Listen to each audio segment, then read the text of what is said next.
जी, आपकी आवाज आ रही है? जी राकेश जी, एक बार ये भी मैं थोड़ा समझना चाहूंगा कि बीजेपी की तरफ से कोई इस बयान पर कोई कार्रवाई होगी। आप जिस तरीके से कह रहे हैं कि बयान को तोड़ मरोड़ को पेश किया गया है, लेकिन कहीं ना कहीं बयान में जो भाषा का इस्तेमाल किया गया वो तो गलत थी, उस पर बीजेपी की तरफ से कोई कार्रवाई हो पाएगी? हेमंत जी, मैंने आपके मंच से 4-5 सवाल कांग्रेस के बंधुओं से भी पूछे थे, जिसका जवाब मुझे मालूम है कि मैं जीवन भर भी पूछता रहूंगा तो उनके जवाब नहीं आएंगे। मैं एक सवाल और पूछना चाहता हूं कि राहुल गांधी देखिए राकेश जी, सभा मंच पे खड़े होकर एक विपक्षी दल को, जो प्रमुख विपक्षी दल को, उसको चोर कहते हैं। ये शब्द अच्छे हैं क्या?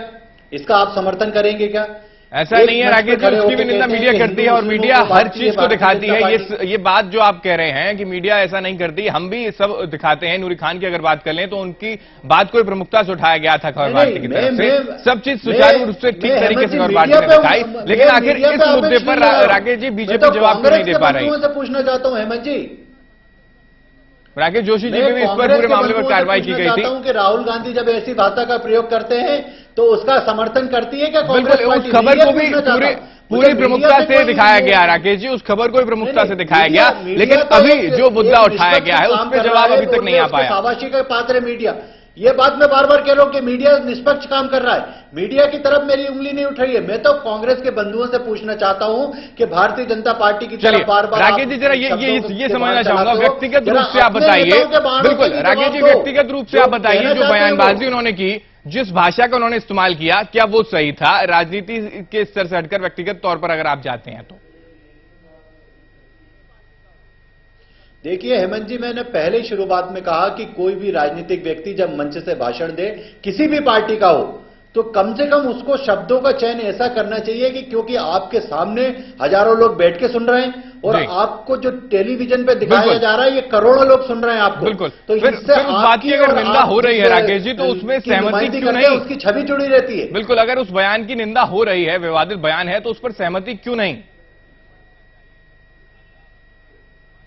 किस चीज पे सहमति चाहते हैं हेमंत जी आप?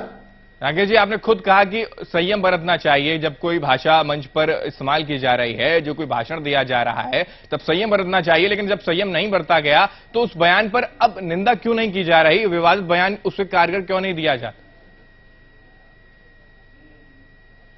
देखिए, मैंने अभी शुरू में बताया कि अभिषेक भार्गव जी का बयान ये आया है कि मैंने मेरे बयान को तोड़ मरोड़ के पेश किया है। अब पार्टी उनसे पूछेगी कि आप वो सीडी जो बयान की है वो उपलब्ध कराएं और आप अपनी बात रखें पार्टी के सामने, वो पार्टी फिर उस पर पूरी तरह से विचार करके फिर निर्णय लेगी।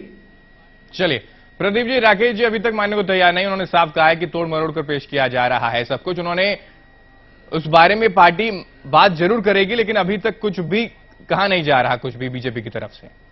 देखिए राकेश शर्मा जी बीजेपी के प्रवक्ता हैं, उन्होंने एक बात अच्छी कही कि अभी पार्टी देखेगी। चलो उन्हें ये तो मान लिया कि पार्टी उस सीडी को बुला के देखेगी।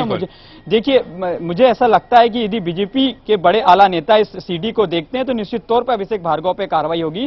पर यदि गोपाल भार्गव इतने बड़े मंत्री हैं, मध्य प्रदेश के कद्दावर नेता हैं, बुंदेलखंड की राजनीति में एक बहुत बड़ा नाम है, तो उन्हें खुद ही आगे होकर अभी तक इस बयान पे अपनी बाइट देनी थी, जनता के सामने प्रतिक्रिया देनी थी और अपने बेटे को बोलना था कि क्षणिक तौर पर हो सकता है उन्हें जोश में होश खो गए, जब जनता सामने होती है तो हो सकता है मन से कुछ गलती से या गुस्से में कोई अपशब्द निकल गए हो, लेकिन जिस तरह का भाषा का उसने इस्तेमाल किया है तो दीपू भार्गव जो अपने इलाके में, ये भी बहुत बड़े नेता हैं, फेमस नेता हैं, इनका भी बड़ा जनाधार है, इनको युवा नेता कहा जाता है, भारतीय जनता पार्टी प्रदेश उपाध्यक्ष भी हैं युवा मोर्चा के। तो इस प्रकार से इनको तो कम से कम इस ऐसी भाषा का इस्तेमाल नहीं करना चाहिए था। साफ तौर पर हम लोग दिखा रहे हैं कि किस तरह से उन्होंने पुलिस वालों पर उंगली उठाई है, बोला है कि पुलिस कलेक्टर हमारे बंगले के बाहर खड़े रहते हैं। तो ये देखा जा सकता है कि उनके जो पिताजी हैं वो मंत्री हैं और मंत्री। प्रदीप, क्या ये माना जाए कि ये पहले से सब कुछ प्लान था, ऐसा कुछ देखने को मिल सकता है क्या?